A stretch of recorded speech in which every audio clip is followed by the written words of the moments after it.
Yes, put some mustard on that. And hold the mayo. Oh, hey guys, welcome back to the part. Apologies, Ace Attorney. Let's not let you guys off, as you can probably hear that fart in the background. I let you guys off on a cliffhanger about what was used to send a stamp, which I think a lot of you already know what was used because it's actually that simple. It's actually the red envelope we used. Isn't this the envelope, the one from 7 years ago? Think about the text of the letter again. There were 2 pages in the envelope. This is page 1, and this is page 2. I want to draw your attention to one phrase in particular. Send in the enclosed envelope with the enclosed stamp within 3 days. The enclosed stamp, Your Honor. Ah. In other words, if I have this straight, the stamp poison on stamp, lick, gasp, end quote. Now, what if he had done exactly as the letter asked? He would send the document, put it in an envelope, and put the stamp on it, right? Then he would put it in his letterbox. 15 minutes wouldn't have elapsed between affixing the stamp and mailing the letter. But the clock started ticking, and when the time came, he drew his last breath. And the murder weapon would have been taken away from the scene. Quite conveniently, thanks to the postal system.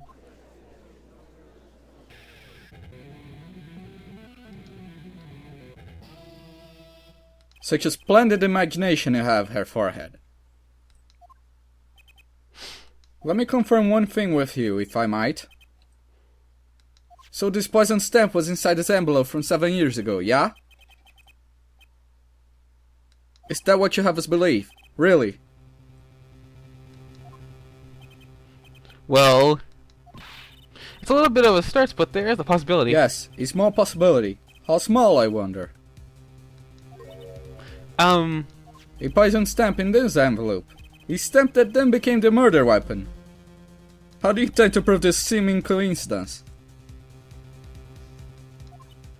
Well, it was 7 years ago, and we don't even know who sent that letter. And your answer is silence. I see. Very well. I move to... Is that nice to pick on the Fraulein, Klavier?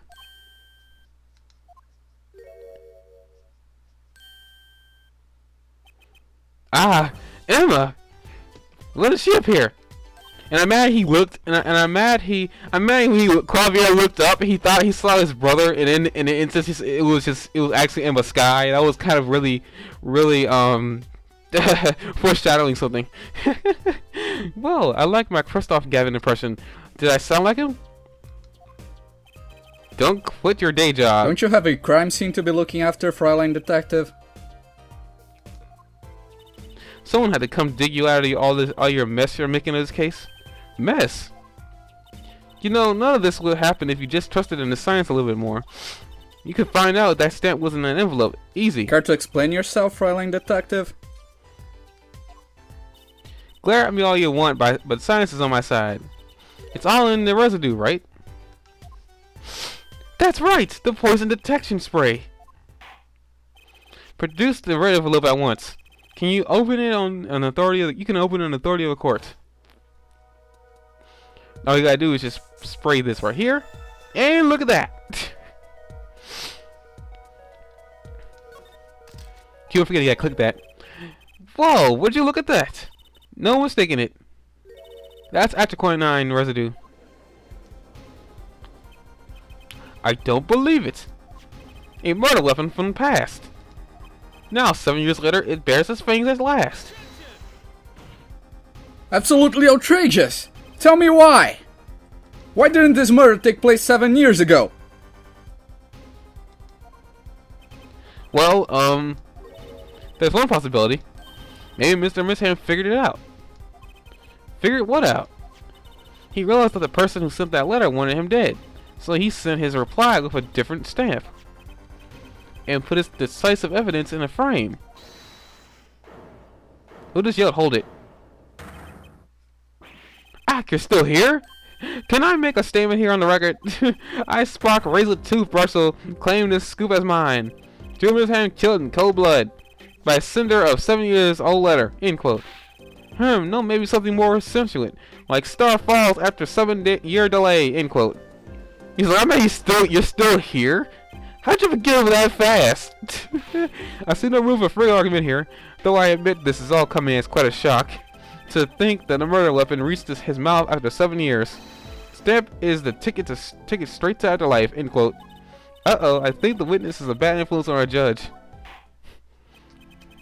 I see no need for further debate on this matter. The sender of that letter 7 years ago could hardly have been our defendant. Apollo, I think we just won. Very well, this court finds the defendant.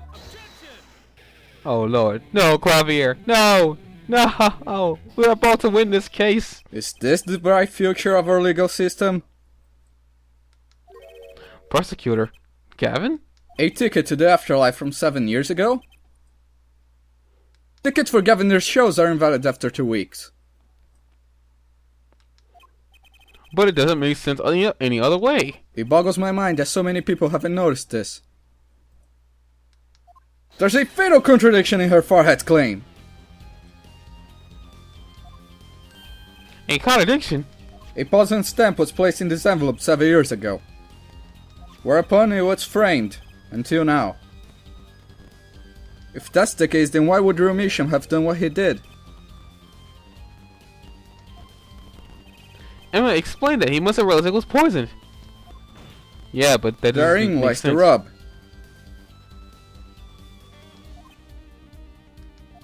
7 years ago, the forger Drew Misham sensed a trap and put the stamp in a frame. I do not debate this, but this begs the question. Why, 7 years later, did he use that stamp on the night of the murder? Ah! Surely you don't mean to suggest that Mr. Misham simply forgot. He put the murder weapon in a frame on his desk for 7 years and forgot? You expect us to believe he sprang the trap on himself? I don't know what that is. It might be a pulse breakdown. I highly doubt it, though. But, you know, while I admit this is all quite shocking myself, it does seem highly unlikely that he would fall afoul of a trap that had been sitting on his desk for 7 years. Apollo, I don't think we're winning anymore. Ah, I'm glad to see we're all back in the real world now. Welcome back to reality. We've been waiting for you. Back to life. Back to reality. Oh, stop. I'm not gonna start that now. Okay, then how do you explain the poison stamp that was in his envelope? The poison stamp? Where exactly is this poison stamp again? Have you brought it to court for us? I see no proof that such a thing ever existed. What about the atroquinine residue, huh? Oh, I agree, that does seem to be atroquinine residue. But her forehead, it's certainly no stamp. Yeah, but... Even if your precious poison stamp did exist, Drew Misham never would have used it. That is all. Well, we're screwed. I guess it's bye-bye to this case. I believe we come to a conclusion. Again! Apollo, we're wrong the whole time? I can't believe it! The poison traces match up. It can't be a coincidence. I'd like to bring some closure to this issue sometime this year. Mr. Justice? Yes, Your Honor? Let's review the facts and see where we stand. 7 years ago, Drew Misham received a red envelope. There were traces of poison atroquinine on the document inside the envelope. A similar trace was also found at the crime scene, on this tiny picture frame. The defense has indicated the possibility of a yellow envelope, an envelope that left the scene of the crime with the poison stamp on it. Yes, but even if this envelope contained a poison stamp, and Drew Misham, knowing this, put it in a frame, he never would have used that stamp. I'm afraid you're right, which means there is a fatal flaw in the defense case. I haven't been on the wrong track this whole time, I'm sure of it. The traces of atroquinine, the envelope, the frame, the booty chases over here, I mean... Oh god, what is wrong with me? And Drew Misham's mysterious death. There's another thing you have noticed. This guy's got paint over his face. They're all connected somehow. Well, Mr. Justice, do you have a conclusion for us? The defense stands by its case, Your Honor. We've seen that the logical outcome of the evidence makes no sense, which makes that one of our clues must be a fake. Ah, a fake clue. Fascinating. And if we find this fake, your wild fantasies will prove quite reasonable, yeah? The fake clue that's thrown at us off the poison trail is none other than Drew Misham himself, actually. The victim was a fake clue? I'm afraid I don't understand. I'll explain. We have an envelope, a frame, and a mug linked by poison. That all makes sense. What doesn't make sense is the victim himself. Congratulations, you've completely lost me. So the fake evidence is none other than the master of fake himself, the forger. It makes a good story, I'll give you that. The fake clue, fakes, forgeries. Ah!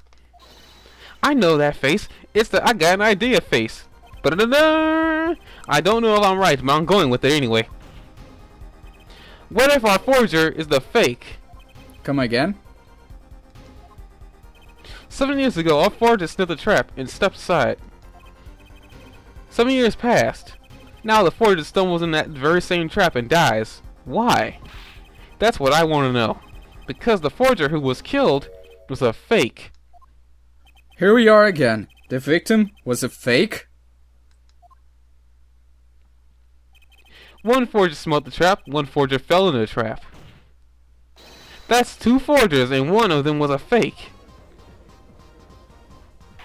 Epic music. Order, order, order! So you are telling us that Drew Misham, the victim, was a fake? Well, if he was the fake, who was the real forger? You better not be claiming there was some kind of switcheroo.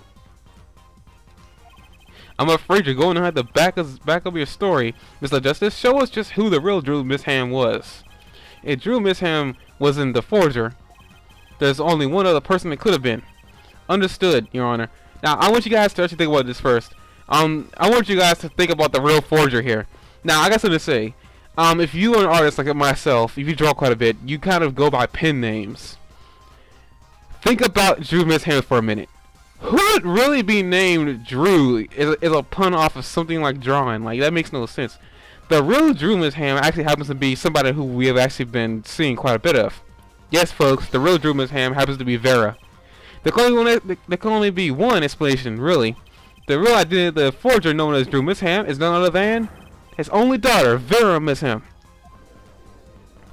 Here we go again, convicting our own freaking client. Order, order, order! Mr. Justice, this is going out on a limb even for you. I kind of agree. I mean, Vera, a forger? Let's consider it before you write off entirely. If you look at paintings in the studio, one fact becomes quite clear.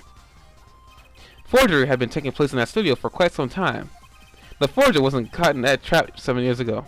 This can only mean that the one who was caught in the trap wasn't the forger. Well, actually, that does make a certain kind of sense.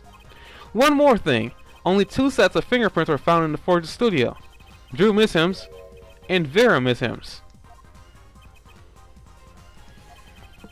If we know that Drew Misham wasn't the forger, that leaves only one possibility by the process of elimination. The forger was Vera Misham. Well, air guitar. This has answered everything. Fascinating.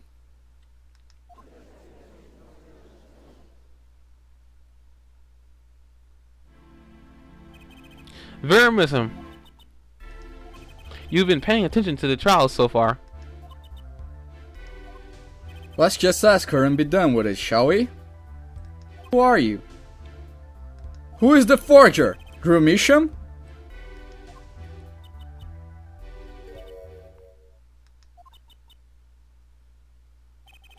Was that an expression of emotion I saw on her face? She's staring holes in the prosecutor Gavin's face. I'm used to being stared at by Fräuleins, believe me. Though they usually talk to me too. Tell us, were you the one who forged those works of art?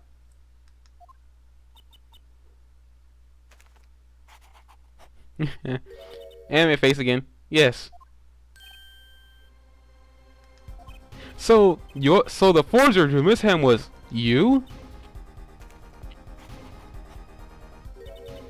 Look at that one. That was kind of funny right there. Yes, it was me. What? What? The court was in an uproar, and it wasn't coming down. We had to break for a 10-minute recess. Yes, folks, the true forger happens to be our client. We are screwed. So I guess I'll see you guys in the next part. I apologize, Ace Attorney. If I remember correctly, this is going to be episode on Wednesday. So we'll begin the next portion of the case on Thursday. So I'll see you guys Thursday. See you guys then.